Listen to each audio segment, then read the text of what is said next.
வணக்கம். இன்றைக்கி நம்ம பார்க்க போகிற சமையல் என்னென்னு பார்த்தீங்கன்னா, ஒரு 2 விதமான கறி ரெசிபி தான் பார்க்க போகிறோம். இட்லி, தோசை, சப்பாத்தி, சாதம் எல்லாத்துக்குமே சூப்பராக இருக்கும். வாங்க எப்படி செய்யலாங்கிறத பார்க்கலாம்.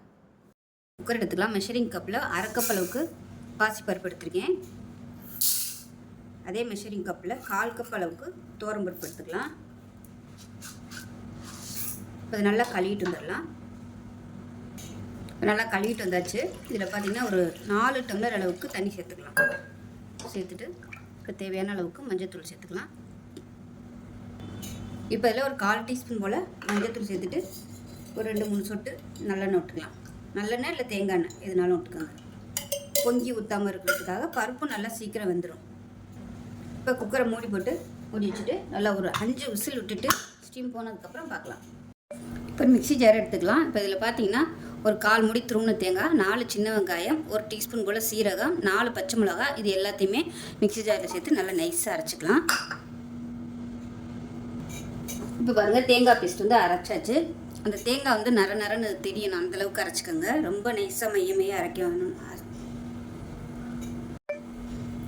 ரொம்ப நைஸாக அரைக்கணும்னு அவசியம் இல்லை. அந்த தேங்காய் வந்து தெரியணும், அப்போ தான் நல்லாயிருக்கும்.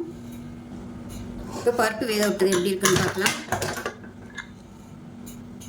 இப்போ அதை தண்ணி ஊற்றிக்கலாம். தண்ணி ஊற்றி நல்லா மசிச்சு விட்டுக்கலாம். பருப்பு இருக்கிறதே தெரியக்கூடாது, அந்த அளவுக்கு நல்லா மசிச்சு விட்டுக்கோங்க. இப்போ கேஸ் ஆன் பண்ணி விட்டுக்கலாம். ஆன் பண்ணிட்டு இன்னும் கொஞ்சம் தண்ணி சேர்த்துக்கலாம். தேங்காய் வர ஊற்றும்போது நல்லா கெட்டியாகும். இப்போ இதில் தேவையான அளவுக்கு உப்பு சேர்த்துக்கலாம். இப்போ பாருங்கள், பருப்பு நல்லா கொதிக்க ஆரம்பிச்சிருச்சு. இப்போ மறைச்சி வச்சுருக்க அந்த தேங்காயை சேர்த்துக்கலாம். மிக்ஸியை அலசிட்டு கொஞ்சமாக தண்ணி சேர்த்துக்கலாம். இது நல்லா கொதிக்கட்டும். பருப்பு நல்லா மீடியத்தில் வச்சுருங்க. வச்சுட்டு கொதிக்க விட்டுக்கலாம். பருப்பு நல்லா கொதிச்சிருச்சு. இப்போ இதுக்கு வந்து ஒரு தாளிப்பு ரெடி பண்ணிக்கலாம். இப்போ ஒரு தாளிக்கிற பேன் எடுத்துக்கலாம். அது தேங்காய் எண்ணெய் சேர்த்துக்கோங்க. தேங்காய் எண்ணெய் செஞ்சிங்கன்னா தான் அந்த பருப்பு கறி நல்லா டேஸ்ட்டாக இருக்கும். இப்போ எண்ணெய் நல்லா சூடாகிடுச்சு. ஒரு டீஸ்பூன் போல் கடுகு சேர்த்துக்கலாம். ஒரு டீஸ்பூன் போல் உளுந்து, ஒரு டீஸ்பூன் சீரகம், 2 வரமிளகாய் சேர்த்துக்கலாம். கருவேப்பிலை இருந்தால் சேர்த்துக்கோங்க. எந்த இப்போதைக்கு இல்லை, அதனால் நான் சேர்க்கல. கருவேப்பிலை நிறைய சேர்த்திங்கன்னா நல்லா வாசனையாக இருக்கும். இது கூடவே பொடியாக கட் பண்ண சின்ன வெங்காயம் ஒரு கையளவு சேர்த்துக்கலாம்.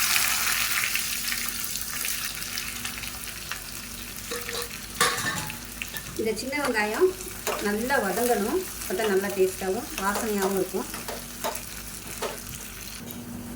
வெங்காயம் நல்லா வதங்கிடுச்சு. நம்ம பருப்பு கொஞ்சம் இதை சேர்த்து கொட்டிடலாம். தாளிச்சு மேலே கொத்தமல்லியில் சேர்த்துட்டு அமர்த்திடலாம். அவ்வளோதான். ரொம்ப சிம்பிளான பருப்பு கறி ரெடி ஆயிடுச்சு. சாதத்துக்கு நெய் ஊற்றி சாப்பிட்டிங்கன்னா சூப்பராக இருக்கும். ஸோ இதே மாதிரியே செஞ்சு பாருங்கள். செஞ்சு பார்த்துட்டு எப்படி வந்துச்சுங்கிறத சொல்லுங்கள். வீடியோ பிடிச்சிச்சின்னா லைக் பண்ணுங்கள், கமெண்ட் பண்ணுங்கள், சேனலை சப்ஸ்கிரைப் பண்ணுங்கள், பக்கத்தில் பெல் பட்டனையும் ப்ரெஸ் பண்ணுங்கள். நன்றி. இல்லைங்கிறத பார்க்கலாம். இப்போ ஒரு குக்கர் எடுத்துக்கலாம். இதில் பார்த்தீங்கன்னா முட்டைக்கோஸ் நல்லா பொடியாக கட் பண்ணிவிட்டு சேர்த்துருக்கேன். இது கூடவே ஒரு கை அளவுக்கு கடலைப்பருப்பு, அதே மாதிரி ஒரு கை அளவுக்கு பாசிப்பருப்பு, இது எல்லாமே நல்லா கழுவிட்டு ஊற வச்சு வச்சுருக்கேன். அதை சேர்த்துக்கலாம்.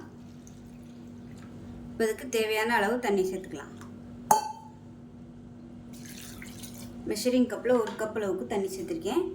இப்போ இதில் தக்காளி மீடியம் சைஸாக ஒரு தக்காளி சேர்த்துக்கலாம். தக்காளி ரொம்ப சேர்க்க வேணாம். இப்போ இதுக்கு தேவையான உப்பு சேர்த்துக்கலாம். ஒரு 1/4 டீஸ்பூன் போல் மஞ்சள்தூள் சேர்த்துக்கலாம். இப்போ குக்கரை மூடி வச்சுட்டு நல்லா ஒரு 3 விசில் விட்டுட்டு ஸ்டீம் போனதுக்கப்புறம் பார்க்கலாம்.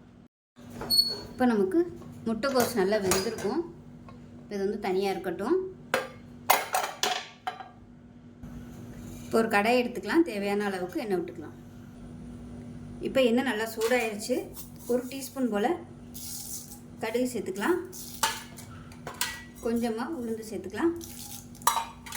அதே போல் ஒரு டீஸ்பூன் போல் சீரகம் சேர்த்துக்கலாம். 3 வரமிளகாய் விதையை எடுத்துகிட்டு சேர்த்துக்கலாம். கருவேப்பிலை சேர்த்துக்கலாம். இப்போ இதில் ஒரு 5 பச்சை மிளகாயை நல்லா கீறிட்டு சேர்த்துக்குங்க. இது கூடவே பொடியாக நறுக்குன வெங்காயமும் சேர்த்துக்கலாம்.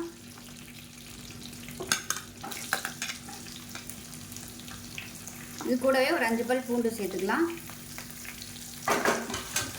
சேர்த்துட்டு இது எல்லாத்தையும் நல்லா வதக்கி விட்டுக்கலாம். இப்போ இது நல்லா வதங்கட்டும். இதுக்குள்ளே பார்த்தீங்கன்னா நல்லா ஒரு 1/4 மூடி துருவன தேங்காய், 3 சின்ன வெங்காயம், 2 பச்சை மிளகாய், 1 டீஸ்பூன் போல் சீரகம் இதெல்லாம் சேர்த்துருக்கேன். இது நல்லா தண்ணி ஊற்றி நல்லா அரைச்சிக்கலாம்.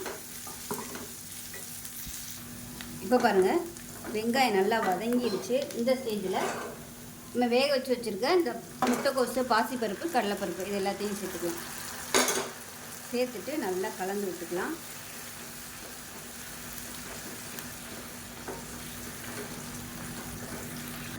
இப்போ நல்லா கொதிக்குது. இந்த ஸ்டேஜில் நம்ம அரைச்சி வச்சுருக்க தேங்காய் பேஸ்ட்டையும் சேர்த்துக்கலாம்.